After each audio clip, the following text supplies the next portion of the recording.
Welcome to my YouTube channel Lipsa corner. आज मैं आपके साथ नीटिंग मशीन में डी अल्फ़ाबेट को किस तरह से बनाया जाता है वो शेयर कर रही हूँ।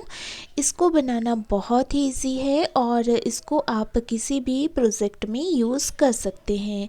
तो आइए शुरू करते हैं इसको बनाना। तो इसको बनाने के लिए हमने पहले थोड़ा सा प्लेन बना लेना है, या फिर आप जो भी प्रोजेक्ट बनाना चाहते हैं उसके लिए आप बॉर्डर बना लें और फिर जहाँ आप इसको बनाना चाहते हैं वहाँ से मैं आपको ये बनाना बताती हूँ। प्लेन बनाने के बाद हमने मशीन के कैरेज जो हैं उनको पीछे कर लेना है, ताकि जो सुइयाँ हमारी आगे होंगी वो बुनाई ना हो, जो पीछे होंगी वो बुनाई हो। और हमने सबसे पहले जो है 5 सुइयाँ बाहर की तरफ निकाल लेनी है।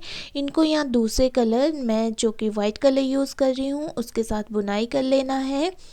और इनको आप मशीन चला के भी बुनाई कर सकते हैं, लेकिन इसमें फिर मशीन में बार बार धागा चेंज करना पड़ता है। ये थोड़े से सुइयाँ होती हैं, तो इनको हम हाथ के साथ भी बुनाई कर सकते हैं। और अगली वाली सुई में हमने जो है धागे को फंसा देना है। लास्ट वाले जो धागा है उसको भी हमने सुई में फंसा देना है। जो सुई हमने बुनाई की थी उनको बाहर की तरफ लेके आना है और फिर मशीन को चला देना है। तो इस तरह से हमारी ये 5 सुइयाँ जो हैं इनकी बुनाई नहीं हुई है, जो पीछे वाली सुई हैं उनकी बुनाई हो गई है। इसके बाद जो हमने 5 सुइयाँ निकाली थी उसके साथ ही हमने एक और सुई निकाल लेनी है। लेफ़्ट साइड को 6 सुइयाँ हो जाएंगी हमारी ये, और इस तरह से हमने इन 6 सुइयों को हाथ से ही वाइट कलर के साथ बुनाई कर देना है। इन 6 सुइयों को बुनाई करने के बाद फिर से हमने धागा जो है नेक्स्ट मतलब 7th सुई में इस तरह से फंसा लेना है। और फिर से जो हमने बुनाई की थी 6 सुइयाँ, इनको हमने बाहर की तरफ निकाल देना है। और उसके बाद जो है हमने मशीन को चला देना है। तो जो पीछे वाली सुइयाँ हैं वो बुनाई हो जाएंगी और जो 6 सुइयाँ हैं वो हमारी बुनाई नहीं होंगी।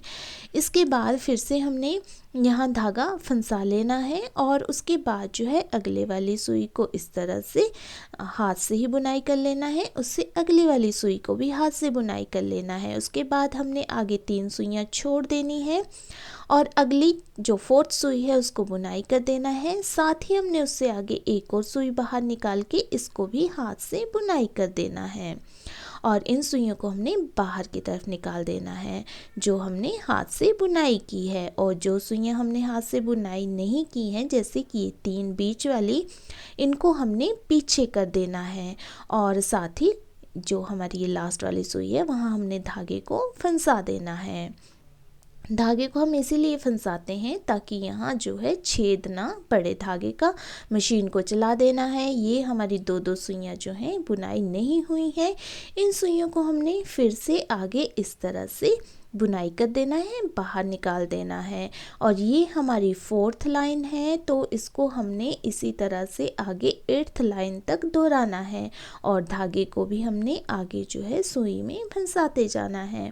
मशीन को चला देना है। इसके बाद हमने यहाँ 5th रो को बनाना है। तो 5th रो भी हमारी जैसे हमने 4th रो बनाई थी वैसे ही होगी। जो 2 सुइयाँ हैं हमारी वो हमने हाथ से बुनाई कर लेनी है। सुइयों को फिर से आगे कर देना है, बीच में 3 सुइयों को छोड़ देना है और आगे की 2 सुइयों को फिर से हाथ से बुनाई करके इस तरह से आगे कर देना है। आगे वाली सुई में धागे को फंसा लेना है और फिर मशीन को चला देना है। इसके बाद हमने यहाँ अपनी 6th रो को भी बिल्कुल ऐसे ही बनाना है। इन 2 सुइयों को हमने हाथ से बुनाई कर लेना है, बाहर की तरफ निकाल देना है। 3 सुइयों को छोड़ के आगे फिर से 2 सुइयों को हाथ से बुनाई करके बाहर की तरफ निकाल देना है। आगे धागे को फंसा देना है, मशीन को चला देना है। इसके बाद जो हमारी नेक्स्ट वाली रो होगी वो भी हमने ऐसे ही बनानी है। ये हमारी 7th रो है। दोनों सुइयों को हमने हाथ से बुनाई करना है और फिर बाहर की तरफ निकाल देना है। आगे की 3 सुइयों को छोड़ के फिर से आगे वाली 2 सुइयों को हाथ से बुनाई करके बाहर की तरफ निकाल के और धागे को आगे वाली सुई में फंसा के मशीन को हमने चला देना है। इसके बाद हमने यहाँ 8th रो को बनाना है। 8th रो को भी हमने ऐसे ही बनाना है। तो इस तरह से 4th से लेके 8th रो तक हमने एक जैसी ही बुनाई करनी है और इस तरह से हमने धागे को फंसा करके फिर से मशीन को चला देना है। इसके बाद जो हमारी नेक्स्ट रो 9th रो है वो हमने बिल्कुल वैसे ही बनानी है जैसे हमने 2nd रो बनाई थी। तो यहाँ पे हम सबसे पहले इन 2 फंदों को बुनाई कर लेंगे हाथ से और आगे जो हमने 3 फंदे छोड़े थे इनको भी बुनाई कर लेंगे। तो ये हमारे 5 हो गए। आगे एक और सुई को बुनाई करेंगे तो इस तरह से हमारी ये 6 सुइयाँ बुनाई होगी और आगे वाली सुई में हम ऐसे ही फंसा लेंगे धागे को। तो जो 6 सुइयाँ हमने अभी बुनाई की है 9th रो में, इनको हम बाहर की तरफ निकाल देंगे और उसके बाद जो है हम मशीन को चला देंगे।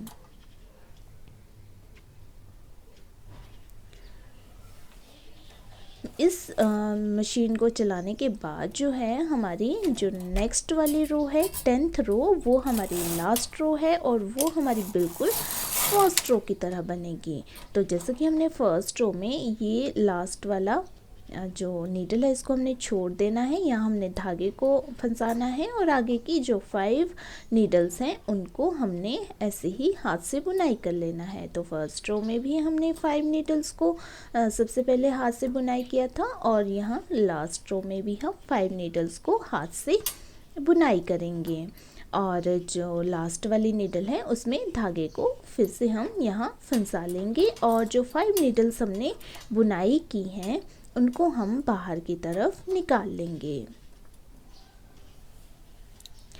इसके बाद जो है हम यहाँ मशीन को चला देंगे। तो मैं थोड़ा सा मशीन को और चला लेती हूँ, फिर आपको बताती हूँ कि हमारा ये अल्फ़ाबेट किस तरह से बना हुआ है।